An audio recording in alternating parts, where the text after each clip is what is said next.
Ya sé que me va a reñir Luis, pero es imposible dar esto en media hora, ¿eh? Es absolutamente imposible. Si me deja, bueno, yo lo he practicado en casa y duro 2 horas y cuarto, más o menos. Ahí lo dejo. Bueno, vamos a empezar.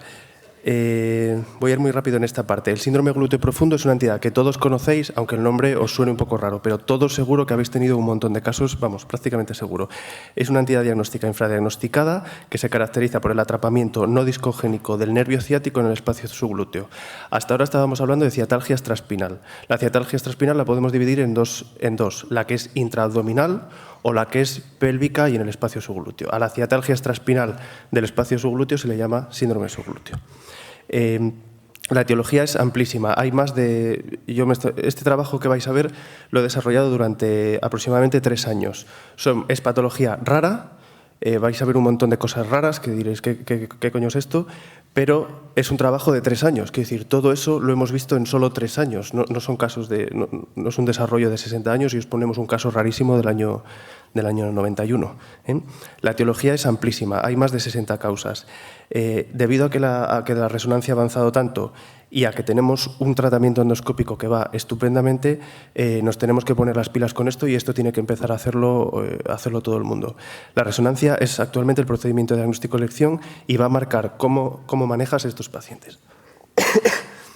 Vamos a explicar un poco de la anatomía del espacio subglúteo. El espacio subglúteo es un espacio célula-adiposo, aquí lo veis, está situado entre las fascias aponeuróticas superficial y profunda glúteas. En él hay un montón de estructuras, todo el mundo lo sabéis, de arriba abajo está primero el piramidal, después el obturador interno y después el cuadrado femoral. A mí me gusta mucho, el corte que más me gusta para estudiar el espacio subglúteo es el corte sagital oblicuo. ¿Veis? Tiene esta orientación sobre un corte axial. En él se puede ver muy bien la anatomía. La escotadura ciática mayor, la escotadura ciática menor, el ligamento sacroespinoso y como estructura satélite de la mayor, el piramidal, como estructura satélite de la menor, el obturador interno. Por encima del piramidal, el paquete vascular glúteo superior, por debajo el paquete vascular glúteo inferior y por delante el nervio ciático, que tiene 2 componentes, el peroneo y el tibial. Están envueltos en la misma vaina, pero se pueden diferenciar los dos.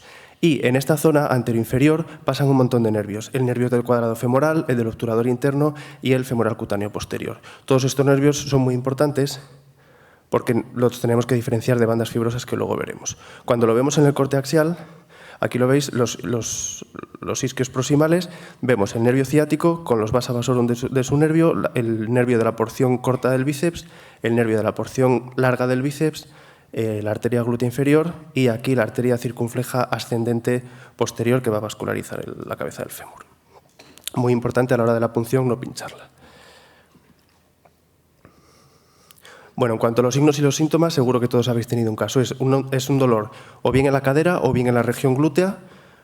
Puede cursar con debilidad, a veces te lo refieren como trocantéreo. Muchas veces tiene ciática, pero no siempre tiene ciática asociada. A menudo es unilateral, pero tenemos varios casos bilaterales. Aumenta sobre todo con la rotación interna y con la flexión de la cadera y la extensión. Este movimiento que veis aquí, esta es la posición antiálgica típica.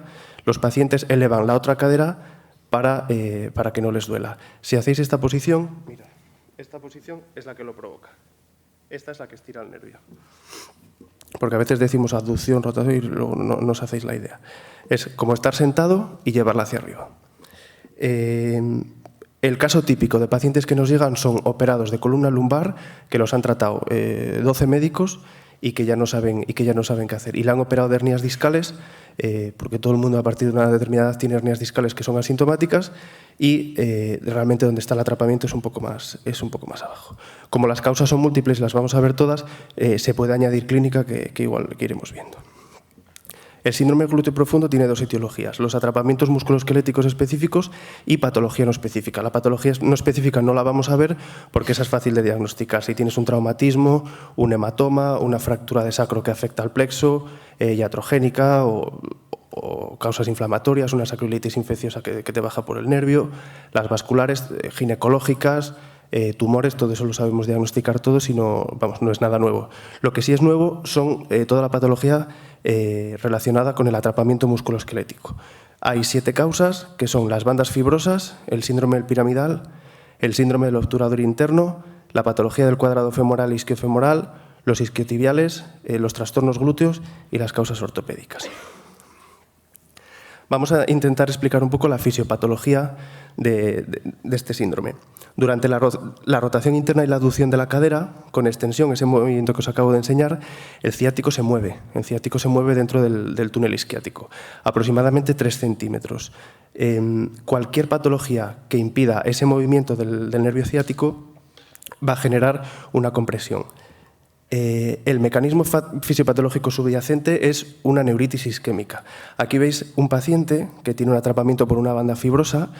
Realmente no es un atrapamiento, como estamos acostumbrados a decir, atrapado entre 2 cosas.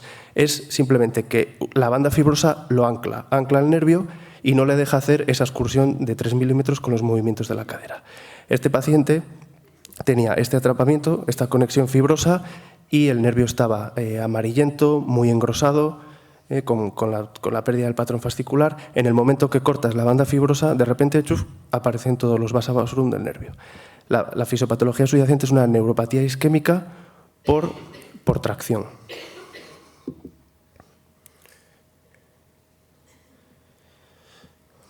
Bueno, vamos a ver un poco de las bandas fibrosas.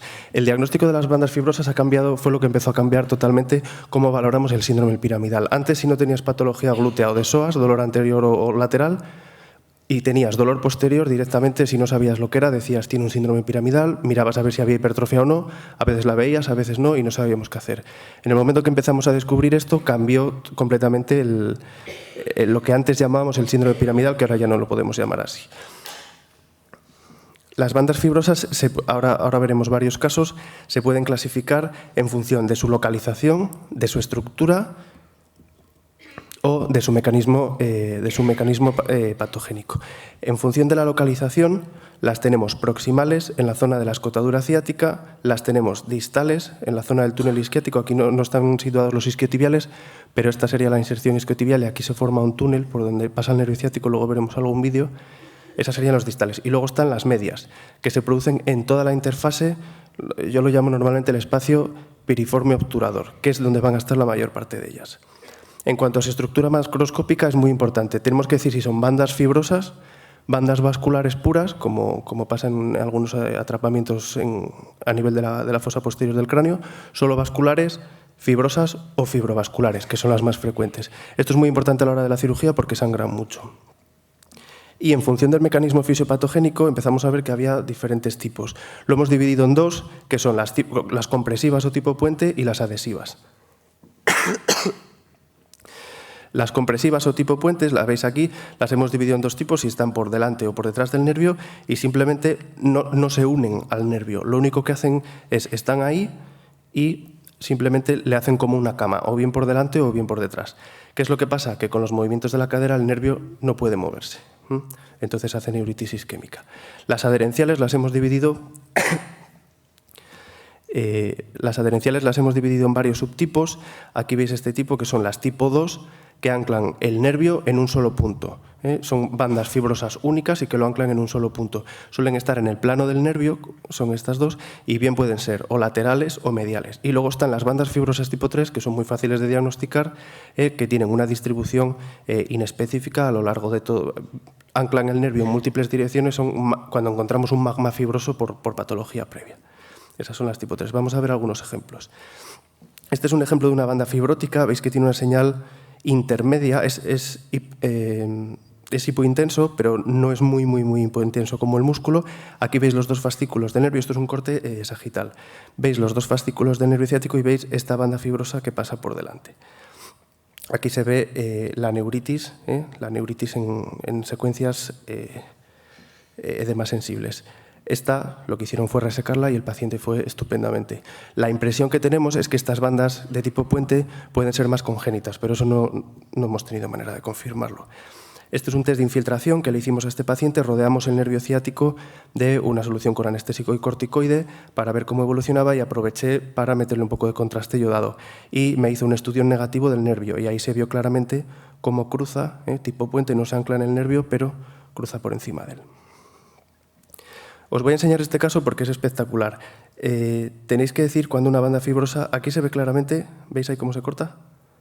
El que me diga que esto no existe, no lo veo. Pues fijaros, esperad un segundito. Fijaros, entró, esto es el espacio piriforme obturador, esta es la banda y la cortó, veis que el nervio va por detrás y cortó la banda. Esta es una banda tipo 1B, porque pasa por detrás. Generalmente estas bandas son muy frecuentes y unen el piramidal con el obturador y dejan el nervio por delante. En el plano axial se ve muy mal, lo que vais a ver es que el piriforme y el obturador están conectados, que no tienen plano graso de clivaje entre los dos. Bueno, aquí veis, esta es un tipo 1A, es un tipo en puente. ¿Veis? Esto es después del test de infiltración, que se ve aquí muy bien. Y la característica de esta es importante porque es muy vascular. ¿Veis? Veis que aquí está la arteria glútea inferior, no hay que confundirla. Cuando fuimos a resecarla, ¿veis? Limpiamos un poquito por aquí, limpiamos un poquito por allá. La banda está ahí. La banda está ahí. Y menos mal que avisamos que no era fibrosa, que era vascular, fibrovascular. Y aún así, ahora vais a ver lo que pasa. Limpias un poco por aquí y por allá. Fue a la banda y en cuanto fue, empezó a sangrar. Este hematoma es incontrolable y puede llegar a acumular 2 litros. Pacientes que incluso entran en hipovolemia. Ellos tienen mucho miedo. El doctor Carro, no sé si anda por aquí ya, tiene mucho miedo a que sangren. Estas bandas son fácilmente identificables en la resonancia porque son vasculares, son mucho más hipointensas que las bandas fibrosas. Aquí la veis, aquí la veis. Os expliqué antes la anatomía de todas las estructuras neurológicas que hay ahí porque es muy importante saberse todos los nervios. No puedes confundir el nervio de la porción corta del bíceps o de la porción larga o el femorocutáneo o el del obturador o el del cuadrado con estas estructuras porque entran a operar un nervio y no tiene bandas fibrosas. Como veis, todas estas bandas que os he explicado hasta ahora no se adhieren al nervio. Las tipo 2 son las que se adhieren al nervio en un solo punto. Aquí veis un nervio ciático muy engrosado con la pérdida del patrón fascicular y aquí veis una banda fibrosa tipo 2. Es lateral, es tipo A, que va hacia el trocánter. Esta es la imagen del doctor Carro, que como siempre tiene unas imágenes espectaculares. Como veis, esto no es un protocolo que hagan en una gran resonancia que tienen en Nueva York. Es un estudio normal y corriente de una resonancia de 1,5 y se ve perfectamente. Luego están las bandas tipo 3. Las bandas tipo 3 son generalmente secundarias a patología previa del espacio subglúteo. Las tipo 3 se caracterizan porque anclan el nervio en múltiples direcciones. ¿Veis? Por todas partes. ¿Veis este espacio subglúteo que tiene una grasa muy bien definida? Los planos entre todas las estructuras se ven muy bien y sin embargo aquí está todo anclado de fibrosis. Cuando entra el doctor Carro, lo que ve es un magma fibrótico que el pobre no sabe ni dónde está el nervio. Es muy importante que le digáis qué tipo de banda veis. Si veis una tipo 2, si veis una banda pequeñita, si veis un magma fibrótico, una banda tipo 3, tenéis que decirlo porque la cirugía es muy compleja y ellos tienen que organizarse. Siempre tenéis que decir todas las características de las bandas fibrosas, porque ellos cambian mucho. A veces incluso cambian los portales, cambia el tiempo quirúrgico, cambia el manejo. Entonces ellos tienen que organizarse y es muy importante decirlo. Y sobre todo si es vascular, porque puede sangrar y es una complicación muy importante. El segundo tipo de síndrome subglúteo es el síndrome del piramidal. El síndrome piramidal es un subtipo de síndrome subglúteo, pero no todo síndrome piramidal es síndrome subglúteo. Tenemos muchos síndromes subglúteos que no son síndrome piramidal. Al empezar a estudiar todo este tema empezamos a ver que había diferentes tipos y al final los hemos clasificado en 6 tipos. Clásicamente se divide en primario y secundario. El primario es muy raro, se debe a variantes anatómicas que cambian el eje de contracción del músculo y son realmente raras. El más caso es el secundario. Tenemos, por un lado, la hipertrofia, el atrapamiento dinámico sin hipertrofia, las variantes anatómicas del nervio respecto al piramidal, las anomalías en la inserción, el posquirúrgico, que cada vez lo vemos más, y, como en cualquier tendón, las causas traumáticas o relacionadas con el sobreuso. Estas no voy a entrar en ellas porque el diagnóstico es como en cualquier tendón de cualquier parte del cuerpo. Avulsiones, tendinosis o tendinosis calcificantes. El espasmo, el famoso espasmo del piramidal, existe y eso se ve muy bien en el test de infiltración. Luego os cuento un poco más de esto. El primer tipo, la hipertrofia, es lo que clásicamente buscamos. ¿Qué es lo que pasa? Que hay un alto porcentaje de pacientes, hasta el 60% de pacientes asintomáticos tienen una hipertrofia de entre 2 y 4 milímetros. ¿Cuándo le tenemos que dar valor a la hipertrofia? Cuando veamos neuritis. La sensibilidad y la especificidad están por debajo del 30% si solo se ve hipertrofia y no se ve neuritis. En un paciente que veáis neuritis y hipertrofia, la sensibilidad y la especificidad aumenta hasta el 90%. Es rara, pero vemos algún caso. Luego está el atrapamiento dinámico. Cuando veáis exclusivamente neuritis, aunque el músculo no esté hipertrófico, no entendemos muy bien por qué, pero igual por desbalances pélvicos o por otras causas hay atrapamiento ahí. En muchos pacientes lo único que vemos es exclusivamente neuritis. Y luego el doctor Carro, cuando entra, hace la tenotomía y libera el nervio, aunque no ve exactamente qué puede liberar, ¿verdad? El caso es que esos pacientes acaban yendo bien. El tercer tipo de síndrome piramidal son las variantes anatómicas del complejo ciático piramidal. En el 80% de la población, el nervio ciático pasa entre el obturador y el piramidal, por debajo del piramidal. Existen casos en los que existe una división alta. El nervio ciático normalmente se divide en sus dos componentes, tibial y peroneo, en el tercio inferior del muslo. Pero hay veces que se divide arriba, intrapélvico, y cada rama puede hacer el recorrido que le dé la gana. La más frecuente, el tipo B, esto lo describió Beaton hace ya años, en un estudio que había disecado 6.000 piezas anatómicas. La más frecuente es el tipo B. El nervio peroneo cruza el piramidal y el componente tibial pasa por el sitio normal. Puede pasar por encima y por debajo, solo a través del músculo, una por encima y por en medio. Estas son muy raras, ¿eh? Hay muchos tipos. Quedaros con que la más frecuente es la tipo B. Luego vemos algún caso. Estamos hablando de que estas tienen una frecuencia del 0,5%, o sea que es baja. Os vais a encontrar con pacientes que tienen variantes tipo B, ahora vemos las fotos, y que no tienen ciatalgia ni síndrome subglúteo. La anomalía en sí puede no ser la causa, pero lo que está claro es que es un factor predisponente. Y muchas veces vemos neuritis del componente peroneo que atraviesa el músculo piramidal. Se requiere, cuando tienes esto, lo que pensamos es que se requiere un evento precipitante. Por ejemplo, pacientes que por su trabajo están mucho tiempo sentados, o un traumatismo previo, o que se asocia a alguna banda fibrosa, o que tienen inestabilidad pélvica, o sobreuso, o lo que sea. No todos los pacientes que tienen estas variantes tienen clínica, pero cuando aparece es un factor predisponente, ¿eh? Aquí vamos a ver algún caso. Donde mejor se ve, aunque he sacado este corte, aquí veis un piramidal y otro piramidal. De todos modos, donde mejor se ve esta imagen es en sagital. En sagital vosotros vais viendo el piramidal y se ve estupendamente. Ahí se ve claramente que hay dos piramidales y que el nervio pasa por debajo y por encima. Lo que estamos viendo es este corte de aquí. En este paciente lo que hice fue hacer el test de inyección, metimos el contraste todo a lo largo del nervio y si veis tiene un piramidal aquí, otro piramidal. Realmente no son dos piramidales, es un split que le hace el componente peroneo. Y esto es muy importante porque cuando hacéis el test de inyección, que muchas veces es solo diagnóstico, pero muchas veces consigue solucionar el problema, el líquido se va por el componente tibial, pero no entra en el peroneo. Entonces tú le puedes infiltrar y el paciente puede no mejorar. Hay que infiltrar el componente peroneo que está atrapado entre las dos porciones. Esto es una imagen espectacular del doctor Carro, que no sé si funciona. No funciona, es una pena. Bueno, aquí lo veis. Esta imagen está sacada de ese vídeo. Son dos componentes, los dos componentes separados que atraviesan el músculo. Yo he descubierto otro tipo de variante que lo veo con relativa frecuencia, que es un piramidal normal y un piramidal accesorio inferior con un tendón de inserción propio. Y el nervio se comprime entre los dos. Aquí veis lo que os explico del nervio doble. Se divide antes, esto es otro test de inyección, y veis cómo se divide en su componente tibial y peroneo. Es muy importante que miréis la parte inferior del piramidal. Aquí veis una grasa normal y aquí veis un vientre muscular que aparece justo por debajo. ¿Veis? Aquí y aquí. Y el nervio pasa por en medio. El cuarto tipo de síndrome piramidal son las inserciones anómalas.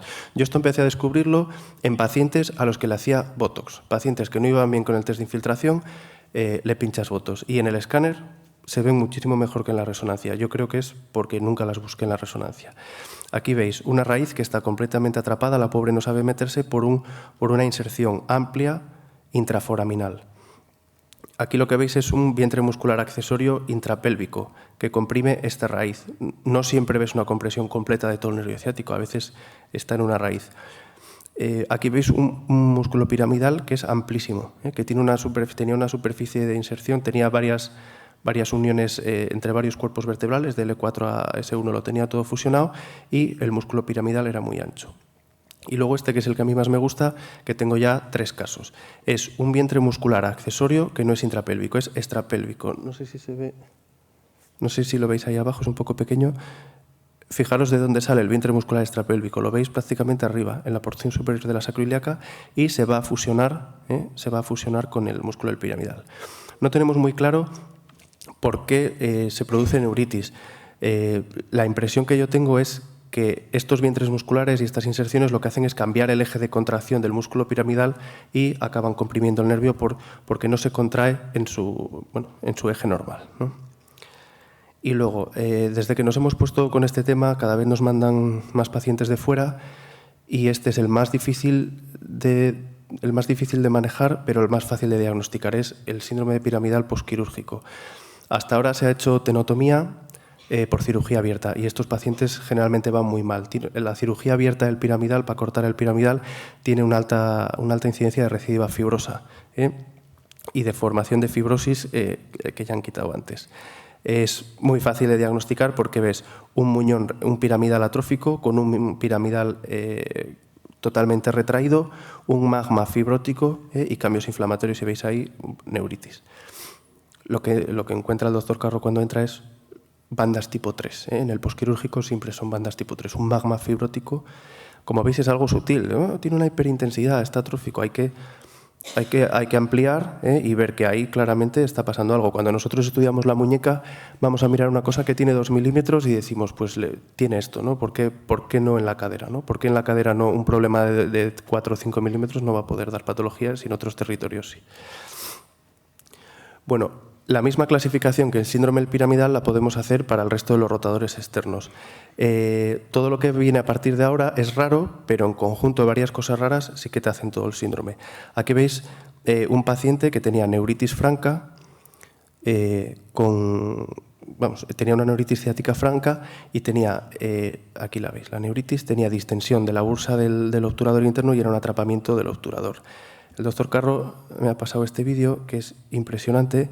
La cantidad de variantes anatómicas que hay en esta región es altísima. Aquí veis un músculo piramidal pequeño que cruza. No sé a ver si lo puedo volver a poner.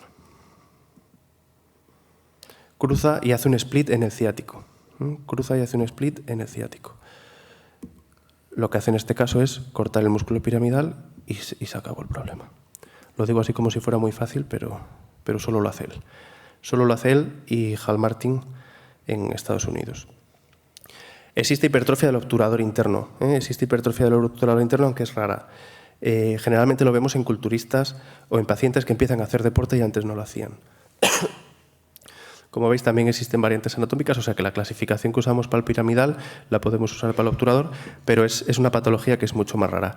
Yo me fijo mucho en la posición de la neuritis. Si la neuritis la veis cerca de la zona del piramidal, es un síndrome del piramidal. Si la veis un poco más atrás, en el obturador, y un poco más abajo, es un síndrome del obturador interno. Os lo va a marcar dónde está la localización de la neuritis. Luego, la patología del cuadrado femoral es amplia, lo desarrollaré en la siguiente charla. Puedes tener delaminaciones tendinosis, delaminaciones intratendinosas, quistes, roturas agudas, que son muy raras, impingement isquiofemoral. Cualquier patología inflamatoria puede desarrollar con el tiempo, cuando se hace crónica, bandas fibrosas que comprimen al nervio, como es este caso. No hemos visto casos, a diferencia de los otros dos músculos, de hipertrofia del cuadrado femoral, de atrapamiento dinámico con el cuadrado femoral. Generalmente es patología del cuadrado femoral que desarrolla cambios inflamatorios que luego se fibrosan y forman bandas fibrosas. Luego está el síndrome de impingement isquiofemoral, que lo veremos luego. Es raro de patología del nervio ciático, pero tenemos varios casos. Es el choque entre el fémur y la tuberosidad isquiática que lesiona el cuadrado femoral, produce cambios inflamatorios y al final, aquí como veis, hay una atrofia completa del cuadrado femoral que acaba haciendo una banda fibrosa que ancla el nervio ciático. Como veis, es mucha la patología, la base de todo es detectar fibrosis. Cualquier patología de los isquiotibiales te puede dar por el mismo mecanismo un síndrome subglúteo agudo o crónico. Aquí veis una avulsión completa aguda con un hematoma muy grande de los isquiotibiales y evidentemente pues tiene una neuritis aguda. Esto es facilísimo de diagnosticar, un síndrome glúteo profundo agudo. Relativamente frecuente la tendinosis o la tendinosis calcificante. Aquí veis varios focos de tendinosis calcificante con una rotura parcial, mucha degeneración de los isquiotibiales, cambios inflamatorios, un impingement secundario isquiofemoral y veis que por los cambios inflamatorios de vecindad pues hace una neuritis. Postraumática, postcontusiva o del tipo que queráis. Avulsiones, tendinosis crónica, cualquier patología de los isquios proximales. Y como siempre, la patología, cuando pasa el tiempo, toda esa inflamación se hace fibrosa y aquí veis unos isquios, por aquí pasa el nervio ciático, aquí veis la inserción proximal de los isquios y ha hecho un magma fibrótico que luego Luis, cuando entra en el túnel isquiático, a veces en esa zona ve bandas fibrosas. Si os fijáis, aquí está el nervio y hay bandas que salen, tiene una tendinosis calcificante este paciente y hay bandas fibrosas. Las causas ortopédicas a mí me tienen obsesionado. Cada vez veo más pacientes con inestabilidad pélvica o alteraciones del balance sagital de la columna, alteraciones de la anteversión. Esto está completamente por estudiar, pero yo creo que tiene mucho sentido que los cambios de la inclinación pélvica pueden afectar al movimiento del ciático. El test de inyección lo hacemos muchas veces diagnóstico, cuando no tenemos claro el diagnóstico, para ver si mejora o no. Pero muchas veces es terapéutico. Tenemos muchos pacientes que vienen y se les soluciona el problema. Lo que hacemos es guiado por escáner, nunca por ecografía. Hay veces que yo algunas veces he hecho alguno por ecografía en algún paciente, pero me siento más cómodo con el escáner. ¿Por qué? Porque tenemos que pinchar el nervio ciático y cerca está el sigma, un montón de arterias, es una zona compleja. Pero es muy fácil de pinchar. Simplemente pongo un marcador, atravieso el piramidal y pongo el líquido en un solo punto, alrededor del nervio. Cuando veo mucha neuritis, entro dentro del nervio, aunque les moleste un poco, y entra dentro de la vaina del nervio. Y eso les va muy bien porque tarda más en reabsorberse y está haciendo más efecto. Y esto, aquí veis el resultado final. Aunque lo pongamos en un punto, veis que se distribuye a lo largo del plexo sacro, que baja por el nervio hacia abajo y baja hasta abajo. El volumen que le pongo normalmente son entre 30 y 40 mililitros. Le pongo una ampolla de corticoide y 2 de bupivacaína. Lo que tenéis que hacer es pinchar en un punto y él solo, con los movimientos, se va a distribuir. Queda muy espectacular, pero realmente el test de inyección es mucho más fácil de lo que parece a priori, porque dices, uy, tengo que conseguir este resultado. Pues difícil, no, simplemente es pinchar en un punto.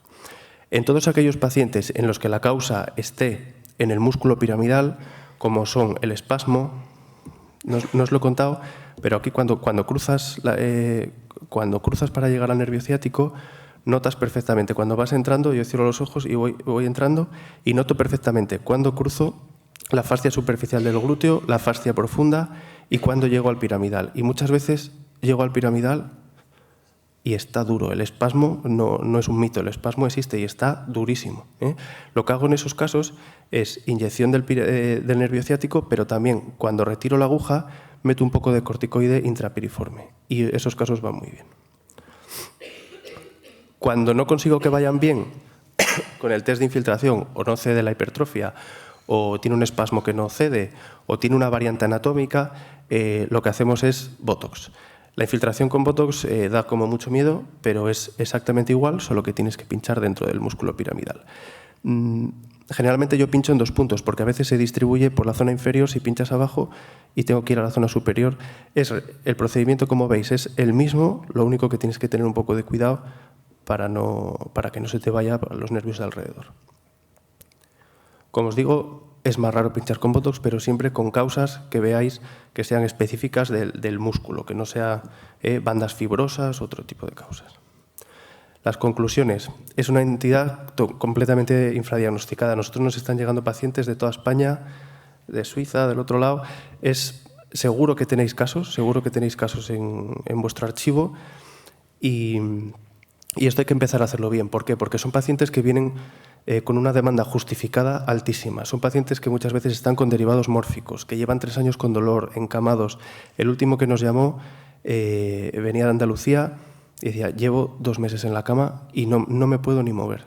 Y la morfina, no era morfina, era un derivado y no conseguía hacerle nada. No conseguía hacerle nada. Creo que le va a operar el doctor Carro, lo operó la semana pasada, ¿verdad? Y esa chica estaba desesperada, o sea, llamó llorando la pobre. Es una patología muy incapacitante. Claro, esa chica tenía unas bandas tipo 3 terribles, ¿verdad? Y siempre posquirúrgicas.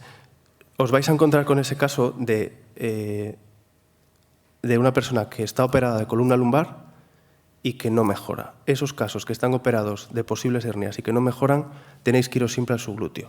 Nosotros en el protocolo de subglúteo siempre hacemos un corte sagital de la columna, siempre, de toda la columna lumbar. No hay ningún paciente que vaya estudiado sin columna lumbar. ¿Dónde viene el problema? Cuando tiene hernias. Está descrito, hay algún artículo que dice que hasta el 60 o 70% de pacientes, va un poco con la edad, de más de 60 años pueden tener hernias discales en pacientes asintomáticos. Entonces el problema es cuando le das valor a lo que ves en la columna o a lo de abajo. Es muy sencillo, le haces el test de infiltración y si mejora, pues ahí tienes la solución.